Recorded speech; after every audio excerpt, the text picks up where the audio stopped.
আজি আমি ল'ৰা-ছোৱালী সম্পৰ্কীয় কিছু কথা পাতিম। প্ৰথম কথাটো হ'ল যেতিয়া পৰীক্ষাৰ ৰিজাল্ট দিয়ে তেতিয়া আমি প্ৰায় শুনো যে ইমান শতাংশ ল'ৰা-ছোৱালী ফেইল কৰিলে বা অনুত্তীৰ্ণ হ'ল বা আনসাকসেসফুল হ'ল, বিফল হ'ল। এই শব্দকেইটা আমি প্ৰায় শুনি থাকোঁ।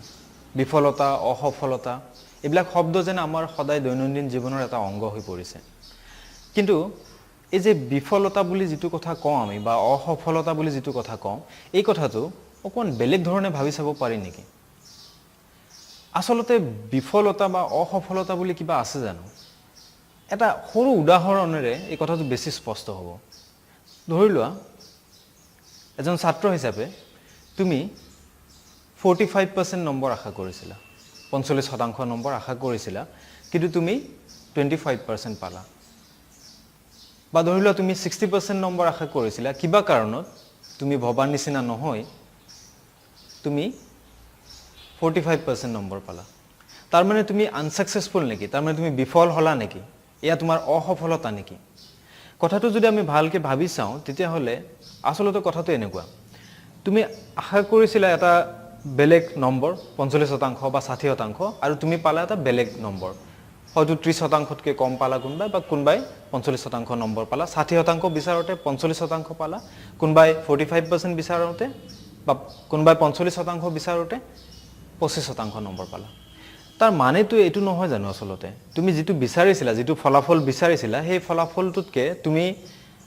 আচলতে লাভ কৰা ফলাফলটো বেলেগ হ'ল। তাকে আমি যেনিবা নাম এটা দি লৈছোঁ যে সি ফেইল কৰিলে বা অসফল হ'ল বা বিফল হ'ল। তাৰ বাহিৰে ই আচলতে বেলেগ কিবা হয় জানো?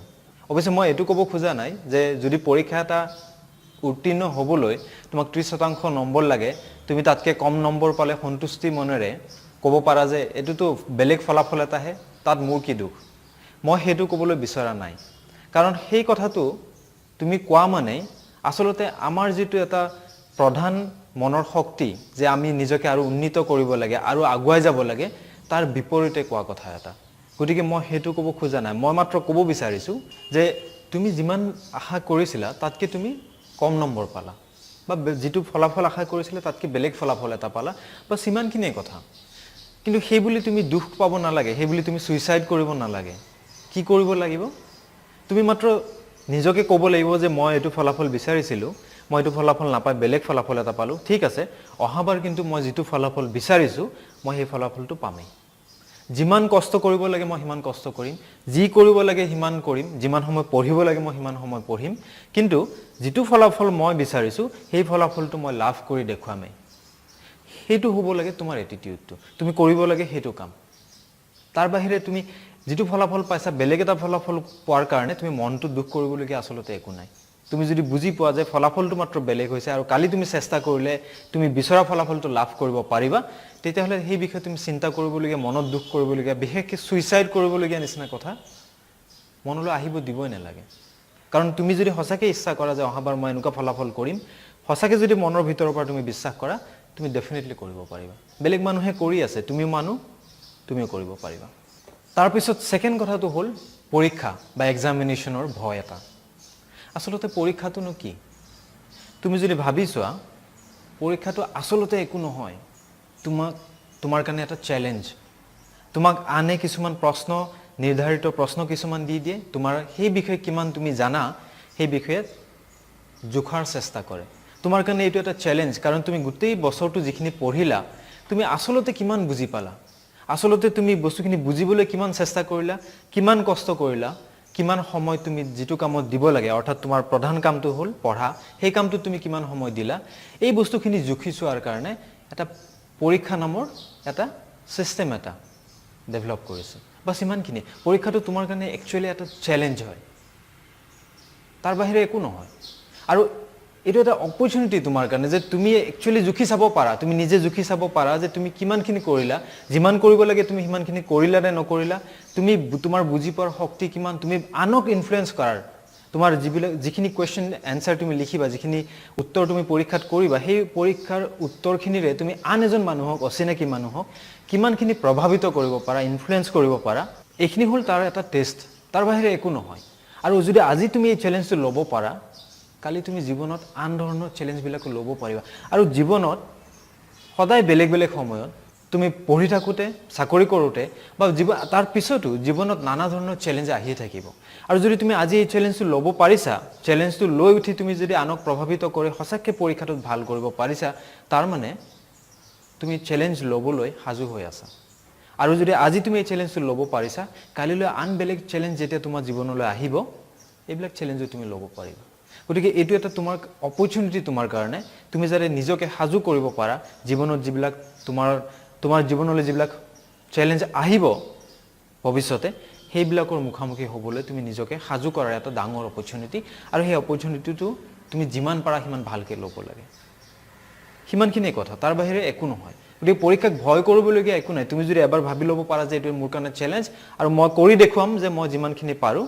তেতিয়াহ'লে তোমাক কোনে ৰখাব পাৰিব তুমি এইটো পৰীক্ষাটো ভাল কৰিবাই জীৱনৰ আন চেলেঞ্জবিলাক যেতিয়া আহিব ভৱিষ্যতে তাতো তুমি ভাল কৰিবা ভয় অকল তোমালোকৰে ভয় নালাগে ভয় চবৰে লাগে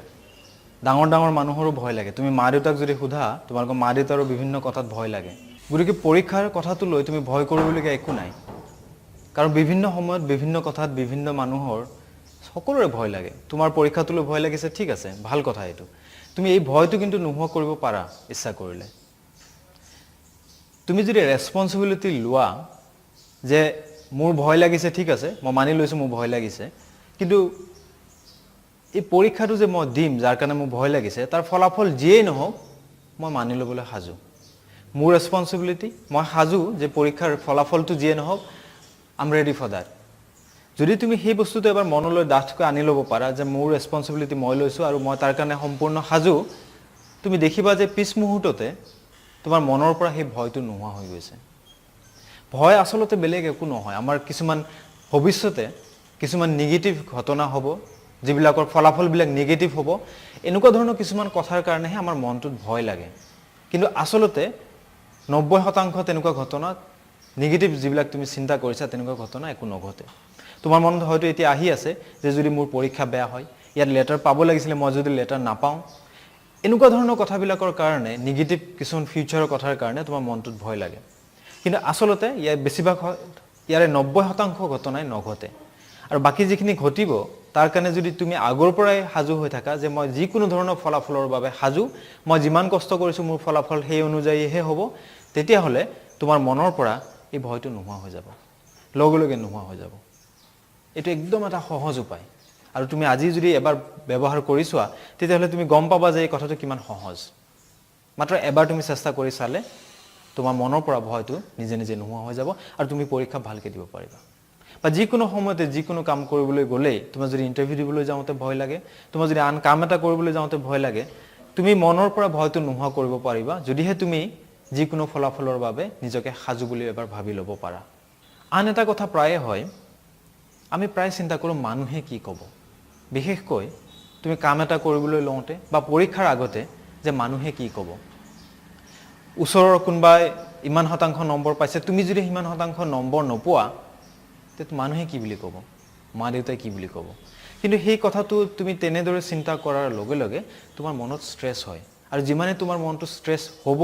সিমানে তুমি তোমাৰ পঢ়াত ফ'কাছ কৰিব নোৱাৰা হ'বা কথাবিলাক মনত নাথাকিব পৰীক্ষাত তুমি জানা কথাটো লিখিব নোৱাৰিবা একমাত্ৰ ষ্ট্ৰেছৰ কাৰণে আৰু ষ্ট্ৰেছটো হৈছে ক'ৰ পৰা তুমি মাত্ৰ ভাবিছা মানুহে কি ক'ব মানুহে যি কয় কৈ থাকক মানুহৰ কাম হ'ল কোৱাটো তো মানুহক মানুহৰ কাম কৰিবলৈ দিয়া তুমি তোমাৰ কামটো কৰা আৰু তোমাৰ কাম হ'ল পৰীক্ষাৰ আগতে যিমান ভালকৈ পাৰা তুমি যিমান সময় দিব পাৰা যিমান ভালকৈ তুমি পৰীক্ষাৰ কাৰণে সাজু হ'ব পাৰা প্ৰস্তুতি চলাব পাৰা সিমান ভালকৈ তুমি সাজু হোৱা আৰু সিমান ভালকৈ পৰীক্ষাত যাতে তুমি উত্তৰবিলাক লিখিব পাৰা যাতে সেই উত্তৰবোৰৰে তুমি এজন অচিনাকি মানুহক প্ৰভাৱিত কৰি ভাল নম্বৰ পাবলৈ সমৰ্থ হোৱা সিমানখিনি তুমি মানুহে কি কৰিব সেই কথাটো চিন্তা কৰি থকাতকৈ তুমি যদি তোমাৰ পঢ়া কামটোত বেছি ফ'কাছ কৰা তাৰ পৰা তোমাৰ লাভ বেছি হ'ব তুমি অসফল হ'লা বা বিফল হ'লা অৰ্থাৎ তুমি যিমান ভাবিছিলা তাতকৈ বেলেগ নম্বৰ পালা বা তুমি পৰীক্ষাত ফেইল কৰিলা অৰ্থাৎ 30%তকৈ কম নম্বৰ পালা এতিয়া তুমি কি কৰিবা বা তুমি 60% নম্বৰ আশা কৰিছিলা তুমি 50% নম্বৰ পালা তুমি কি এতিয়া কি কৰিবা ডাঙৰ প্ৰশ্ন নহয় জানো তুমি মাত্ৰ এটা কাম কৰিব লাগে এই যে পৰীক্ষাৰ ফলাফলটো তুমি বিচৰা ধৰণৰ নহ'ল তাৰ কাৰণে তুমি দায়িত্ব ল'ব লাগে ৰেছপন্সিবিলিটি তুমি ল'ব লাগে আৰু তাৰ পিছত হাত সাবতি বহি থাকিব নালাগে তুমি মাত্ৰ এটা প্লেনিং কৰিব লাগে যে মই এই এবছৰ সময় যিখিনি পাম এই সময়টো মই কেনেকৈ ব্যৱহাৰ কৰিম এটা তেনেকুৱা সামান্য সৰু প্লেন এটা বনাই লৈ সেই প্লেন মতে তুমি মাত্ৰ কাম কৰিব লাগে অৰ্থাৎ পঢ়া কামটো কৰিব লাগে যাতে অহাবাৰ যিটো ফলাফল তুমি বিচাৰিছিলা এক্স্যাক্টলি একেটা ফলাফল যাতে তুমি লাভ কৰিব পাৰা তাৰ কাৰণে যিমান সময় দিব লাগে সিমান দিব লাগিব তাৰ কাৰণে যিমান কষ্ট কৰিব লাগে তুমি সিমান কষ্ট কৰিব লাগিব মুঠতে তুমি বিচৰা ফলাফলটো নোপোৱালৈকে তুমি শান্ত হ'ব নালাগিব তোমাৰ মনত যদিও তোমাৰ বিচৰা ফলাফলটো তোমাৰ মতে নহল তথাপিও তোমাৰ মনলৈ তোমাৰ আত্মবিশ্বাসটো অকণমান বঢ়াই যে অহাবাৰ মই যিটো ফলাফল বিচাৰিছো মই হেতু লাভ কৰিমেই এই বুলি ধৰি লৈ